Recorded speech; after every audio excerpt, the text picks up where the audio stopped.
glad you're here. I'm glad you're here.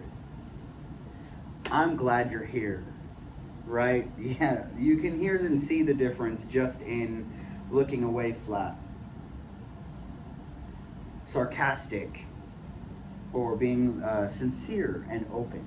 Those are all three very, very different things just by the tone and voice. The words didn't change, but my voice and delivery did. I also want to talk about space. Now, this can't be, I don't believe this can be a perfect cue for how a message can be delivered, because there's lots of different reasons why people might be closer or farther away from each other, boundaries and whatnot. But how close you are to somebody versus how far establishes the kind of relationship and conversation that you're going to have. That's why professors tend to stay up front for a lecture while tutors sit right next to you. They have two very different roles, and space kind of shows you and tells you what that relationship and conversation is going to look like. I also want to point out my very handsome outfit here. Appearance plays a huge part in nonverbal communication. Just from my very appearance, I chose to dress up nice today in my favorite black button down to show you how serious I am about this subject. It's important, and you can see that just from my clothing choice. As a distraction, maybe, I would say, in addition to our fun little friend here who is not having a great day, phones and screens go hand in hand with eye contact, but it's a big difference between me saying, today I'm going to be teaching you about and having a discussion about nonverbal communication, versus today we're going to be having a discussion about nonverbal communication.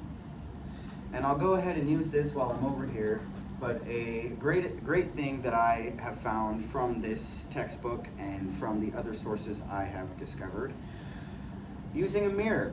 That may seem kind of strange, but I'll just use this reflective surface, just looking at myself. Look at what you're presenting, because we may not always be completely aware of how we're coming across. So it's a good idea to have a mirror or some surface to kind of check yourself and see what you're actually delivering while you're delivering it. Nice little tidbit. I'm going to say that knowing these can help you, and it's good to know all the different types of nonverbal communications, because awareness can take you so far.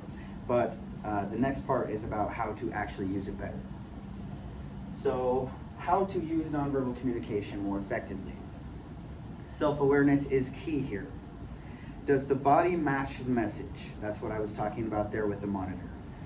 How you are delivering it matters just as much as how you say it and how important your words are.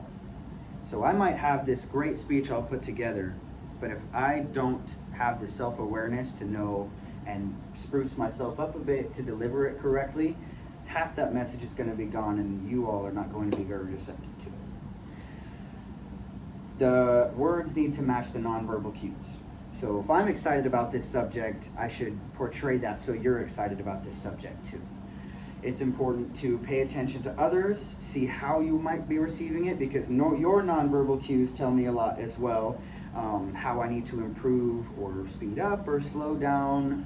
Just watching my audience and seeing if they're nodding their heads and I see their eyes, I see their legs crossed, and those things are important too. So paying attention to others, not assuming too much by what that means, because some people might be leaned back and sitting in a chair. I'm not sure if you have a bad knee, or you know what I'm saying.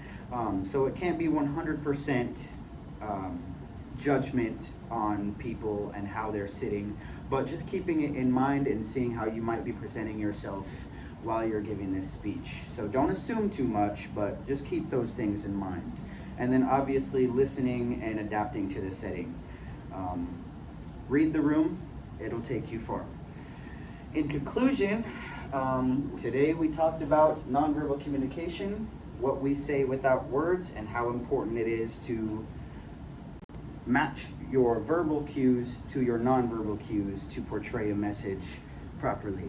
Don't judge based on body language only. Keep some things in mind. People might have different reasons for doing and saying the things they do, but just be very thoughtful of others and do your best to have that self-awareness. Thank you for coming.